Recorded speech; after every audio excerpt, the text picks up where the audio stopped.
Hola, ¿cómo están? Yo soy el licenciado Raúl Pérez, psicólogo clínico, terapeuta floral, y me dedico al abordaje holístico de la enfermedad desde los recursos de la medicina natural. Y quería hablarles en esta oportunidad de una de las fórmulas combinadas que se presenta en el sistema de las esencias florales australianas, que es la esencia de los viajes, de Travel Essence. The Travel Essence es una fórmula compuesta excepcionalmente de muchas flores. Normalmente las fórmulas florales no tienen más de 6 o 7 flores en su fórmula, pero la fórmula de los viajes tiene 14 esencias. ¿Por qué? Porque apunta a trabajar todas las dificultades y las situaciones que se presentan cuando las personas viajan en avión, que son muchas las situaciones a las que el organismo humano se debe adaptar. Mucha gente cree que el hecho de viajar a una distancia considerable solo trae aparejado lo que conocemos como el síndrome del jet lag o el síndrome del viajero, que es el desfasaje horario. Eso es solamente una de las cosas que se presentan. Vamos a describir brevemente qué otras cosas nuestro organismo debe soportar cada vez que hacemos un viaje. Cuando le preguntaron a Yaguay el porqué de tantas esencias en la fórmula de los viajes, él responde: bueno, en realidad viajar en avión no es una experiencia natural para la cual el ser humano fue hecho, es una circunstancia totalmente artificial. Por empezar, subimos al avión, se cierra la cabina y se presuriza y cambia la presión atmosférica, que no es igual a la de afuera, pero que también es totalmente diferente a la que nuestro organismo está acostumbrado a soportar. Eso ya genera un cambio. Cuando vamos ascendiendo, muchas personas sienten el problema en los oídos. Eso también se debe a la diferencia de presión. Pero el viaje prolongado genera temas circulatorios, y en personas predispuestas a ello se habla de la trombosis venosa, que se la ha llamado el síndrome de la clase turista. Las personas que viajan mucho tiempo sentadas, que no pueden mover demasiado las piernas, pueden tener predisposición a la trombosis venosa. El aire acondicionado, la presurización de la cabina genera una sequedad del medio ambiente que hace que nuestro cuerpo redistribuya el agua en el organismo. Como ustedes saben, nuestro cuerpo tiene un 70% de agua, y el agua tiene una especie de memoria en la que sabe en qué lugar del cuerpo está ubicada.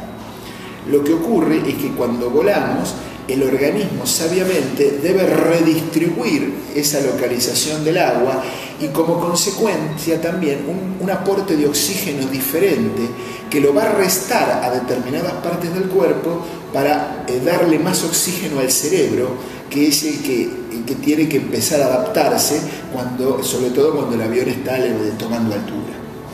A todo esto tenemos también la electricidad estática, que es generada primero por el piso de la alfombra, que es sintética, y luego por el roce del viento contra el fuselaje del avión, que genera una carga de electricidad estática. Esa electricidad estática la tenemos que tomar como un campo de radiación electromagnético, al que se suma la radiación solar. Cuando nosotros estamos volando a 10.000 metros de altura, en realidad estamos 10.000 metros más cerca del Sol que cuando estamos acá en la Tierra.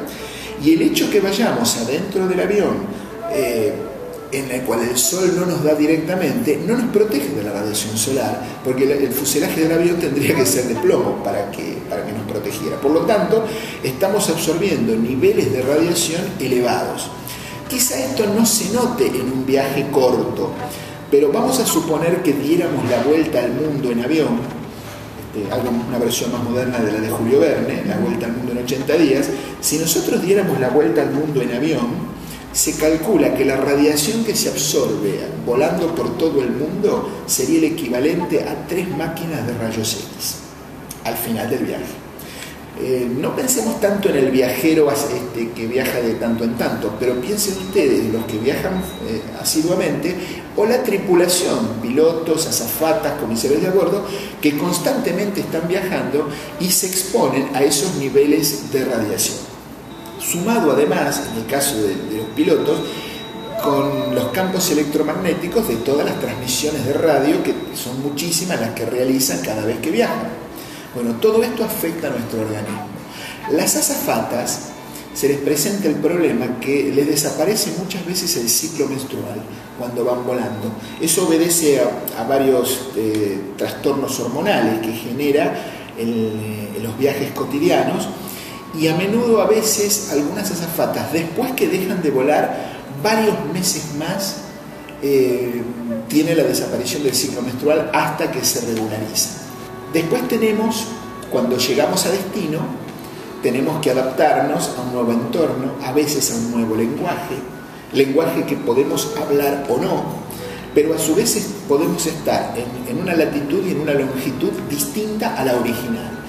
Nuestro cerebro tiene centros cerebrales, como si fueran un GPS, que nos indica que ahora estamos en el hemisferio sur y en la latitud oeste, en la latitud sur, longitud oeste. Pero si yo voy del sur al norte, cambio de latitud, pero si viajo de este a oeste, cambio de longitud. Y a veces hago los dos cambios juntos. Entonces, esos centros cerebrales se nos desconfiguran.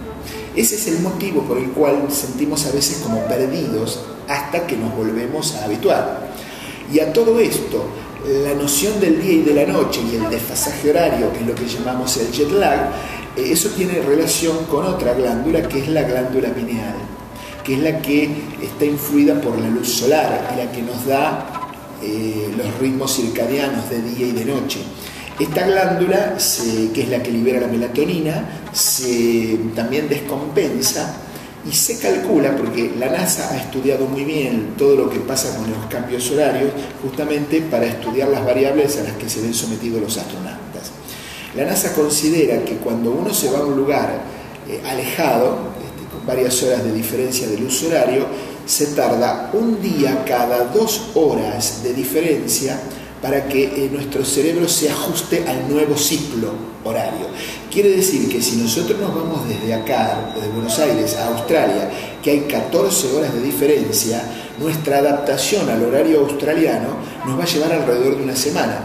Finalmente, nuestro organismo se adapta, pero bueno, todo este tipo de situaciones, el cansancio, el agotamiento, a veces el embotamiento mental, y sin contar la ansiedad que a veces genera el viaje, todo esto está cubierto, incluso los trastornos circulatorios, en la fórmula de los viajes, que es absolutamente recomendable cuando alguien debe hacer un viaje, sobre todo a larga distancia. Yo incluso la uso también en viajes a corta distancia por otro motivo, porque como tiene varias flores para la mente, la concentración y la lucidez mental, y generalmente cuando yo viajo lo hago para dar cursos y conferencias en el extranjero, me viene bien además para estar lúcido y para afrontar las tareas que habitualmente debo realizar. Por lo tanto, es el único frasquito que llevo cada vez que viajo, la esencia de los viajes, que es absolutamente recomendable. Para más información sobre la esencia de los viajes, o si prefieren que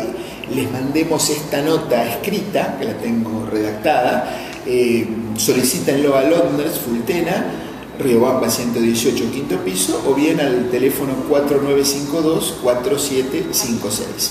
Y si alguien necesita consultarme por alguna cuestión particular, mi teléfono es el 4865-8840. Se los repito, 4865-8840.